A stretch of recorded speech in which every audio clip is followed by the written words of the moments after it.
Hi viewers, welcome to our channel. ప్రస్తుతం మనతో పాటు దామో బాలాజీ గారు సీనియర్ జర్నలిస్ట్ ఉన్నారు. వారితో ఒకసారి మాట్లాడదాం. సార్ నమస్కారం సార్. నమస్తే. సార్, టీడీపీకి బిగ్ షాక్ అయితే తగిలింది సార్.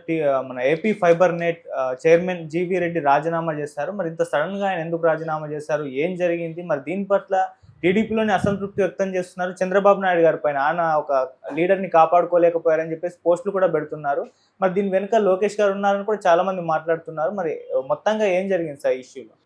యాక్చువల్గా ఇది గత కొంతకాలంగా ఇందులో వివాదాలు జరుగుతున్నాయి. ఏపీ ఫైబర్ నెట్ చైర్మన్గా జీవీ రెడ్డి. ఆ జీవీ రెడ్డి గతంలో జాతీయ అధికార ప్రతినిధి టీడీపీకి. ఆయన అనేక ఛానల్లో వచ్చి మాట్లాడేవాడు, అడ్వకేట్ బేసిక్గా.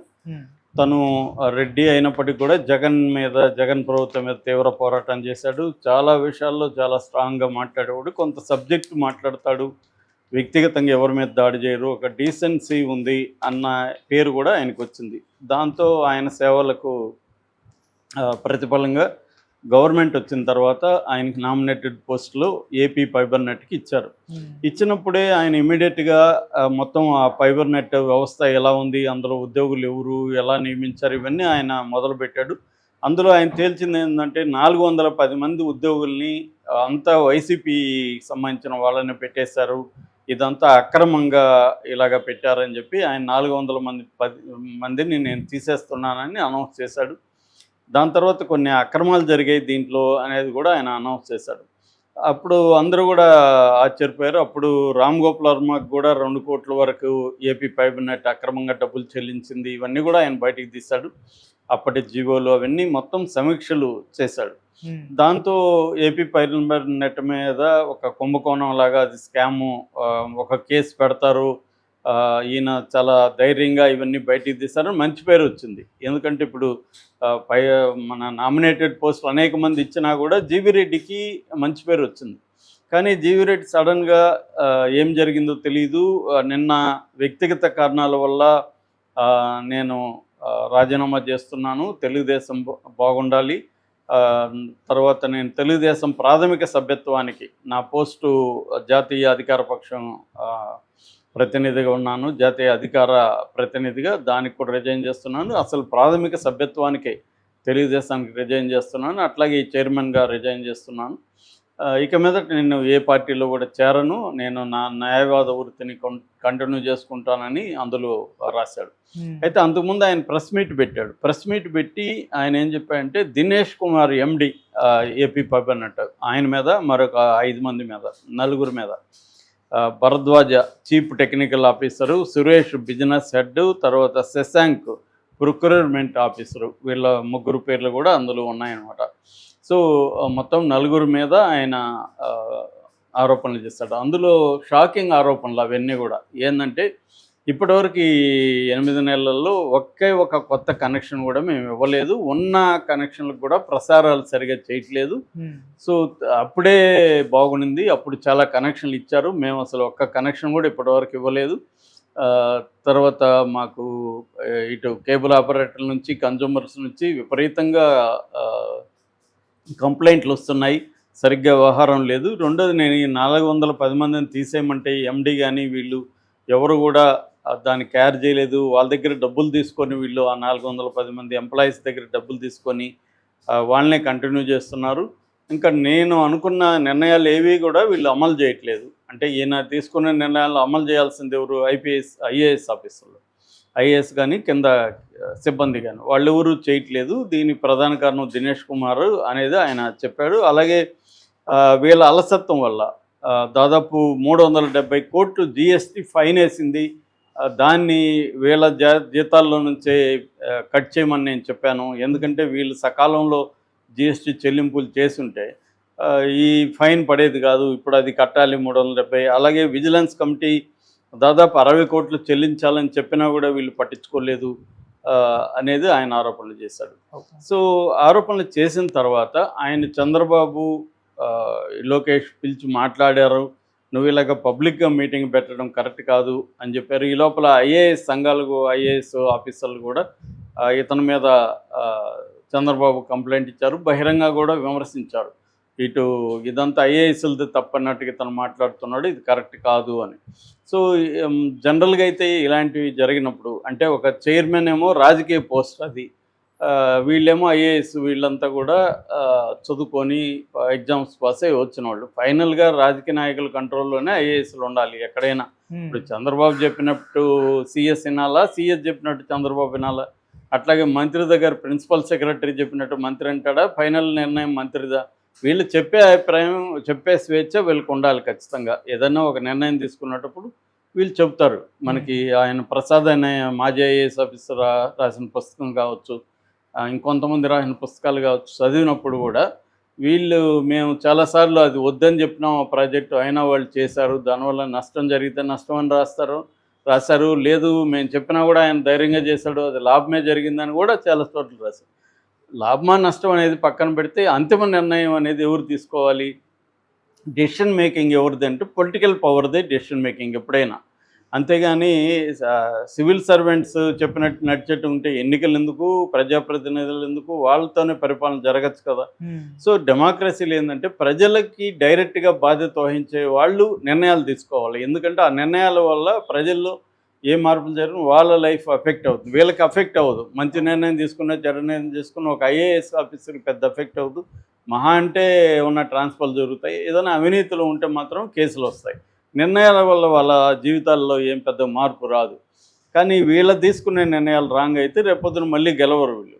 సో అందుకని వీళ్ళు కొంత, రెండోది ఏంటంటే ప్రజలకు దగ్గరగా ఉంటారు, ప్రజలు ఏం కోరుకుంటున్నారో వీళ్ళకి బాగా తెలుస్తుంది అని ఈ ఒక సిస్టమ్ మనకి పెట్టారు.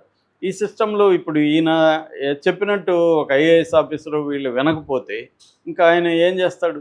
మామూలుగా ఇతను కానీ కరప్ట్ అయింటే ఇతను కూడా దీంట్లో డబ్బులు తీసుకునేవాడే కదా, జీవీ రెడ్డి. కానీ మనకు అర్థమవుతుండేది ఏంది, అతను కరప్ట్ కాదు. రెండోది అధికారంలో లేని 5 ఏళ్ళు కూడా చంద్రబాబు వైపు గట్టిగా నిలబడి జగన్ ప్రభుత్వానికి వ్యతిరేకంగా గట్టిగా కొట్లాడిన వ్యక్తి.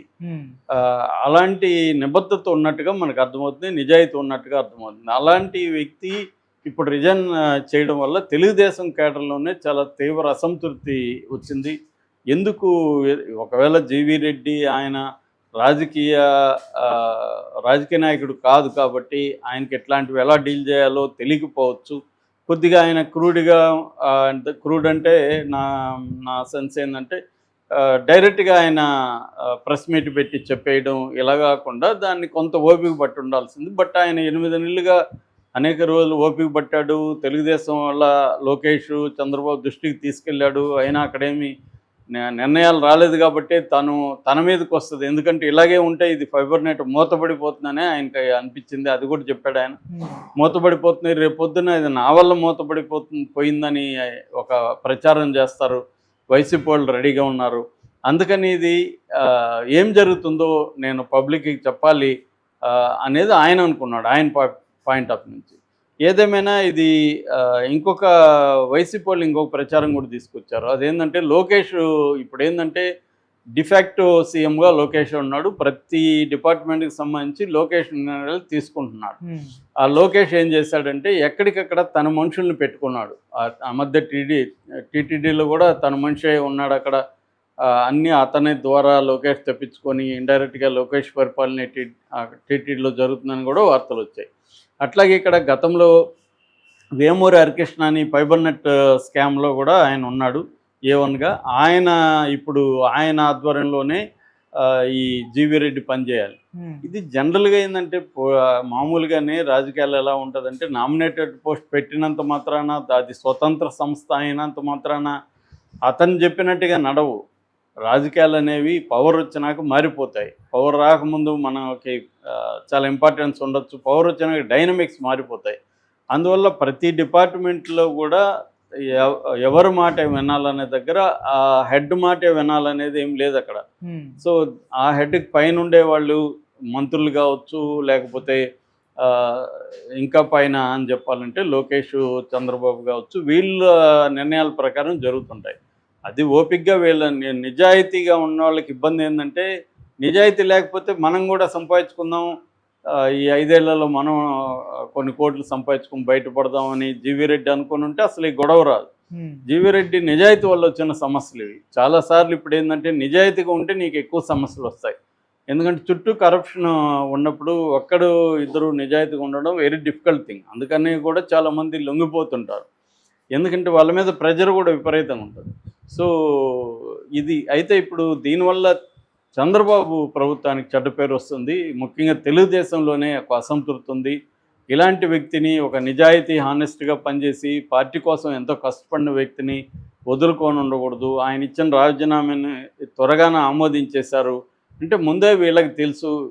ఆయన్ని తిట్టారు వీళ్ళిద్దరు, ఎవరు చంద్రబాబు లోకేష్ జీవీ రెడ్డిని పిలిచి మందలించారు, నీకేం పని అని, నువ్వు ఇలాగ చేస్తావా, పబ్లిక్ మీటింగ్లు పెడతావా, ఇవన్నీ వాళ్ళు తిట్టడం వల్లే ఆయన మనస్తాపం చెంది రిజైన్ చేశాడు అనేది వార్త వస్తుంది.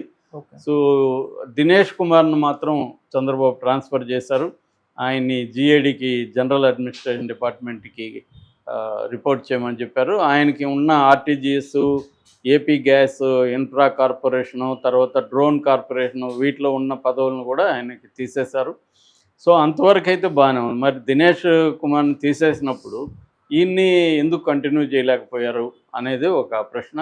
ఏదేమైనా చంద్రబాబు మాట ఐఏఎస్లు వినట్లేదా, లేకపోతే ఐఏఎస్లకే చంద్రబాబు ఇంపార్టెన్స్ ఇచ్చి తను నియమించిన ఈ మిగతా వాళ్ళకి ఇంపార్టెన్స్ ఇవ్వట్లేదా అన్న చర్చ కూడా మొదలైంది. ఎందుకంటే గ్రూప్ 2 విషయంలో కూడా ఏపీపీఎస్సీ చైర్పర్సన్ అనురాధ చంద్రబాబు మాట ఏం లేదు.